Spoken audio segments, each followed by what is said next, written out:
Okay, this is Nick back on the Get Me Off Grid video blog. Now, I've got this thing for alcohol fuel. I like the idea of it, so I've been doing some experiments. Now, essentially, when I've set up this fermentation, it's about 3 weeks now since I set it going. I did the cleaning with two different methodologies. I did not use a chemical cleaner that you use to sterilize wine and beer making material. Okay, that costs money. I wanted to try and cut the cost down. I scrubbed the bastard like crazy with washing up liquid and a soft scourer. And I used this tool here, which is my ultraviolet UVC one. Just get that going so you can see the wonderful ultraviolet light. There we go, which is supposed to kill all known germs dead.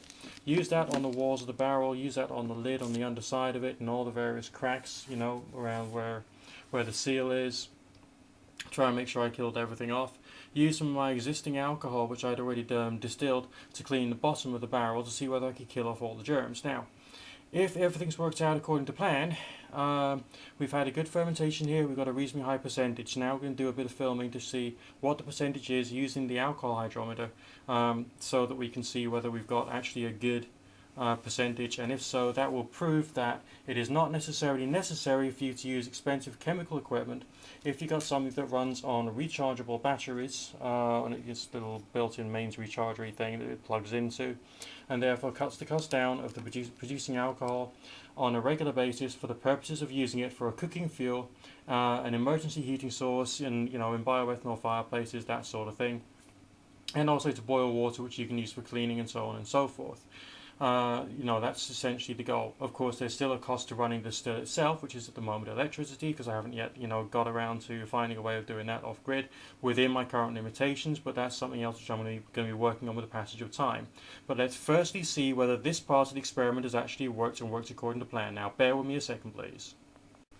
Okay, as you can see from the colour of the water, I did actually add some carbon to it to help with purifying the actual distillation itself. And we can see the hydrometer is currently at 1.020, and there's a lovely yeasty kind of like smell coming up from this. I can still see some bubbles in the liquid. There's still fermentation happening after all this time, 3 weeks. Now let's check to see what the percentage is on the chart. Bear with me a second, please. Okay, here we got the chart here. We started way starting gravity at the top there. It was 1.075, and it's now gone down to that point there. So we got 7.4% alcohol. If it's at 1.02, just double check that, 7.4, or possibly a little higher, possibly about 8% alcohol. Now essentially I could distill that right now, just get the lid closed back on the barrel, and I can still get myself 2.5 litres, possibly a little more, of good quality burning alcohol. So the experiment has essentially been reasonably successful. Remember, I've got like nearly 3 litres at 85%, at percentages not too far off this. So I'm going to leave the barrel a little while longer, see if we can get like a stronger percentage out of it just by leaving it and seeing what happens. Remember, there's still some bubbles coming up. That means there's still fermentation happening, and I reckon it's going to start to get a bit sort of like convex over the next couple of hours yet again as more CO2 is being produced.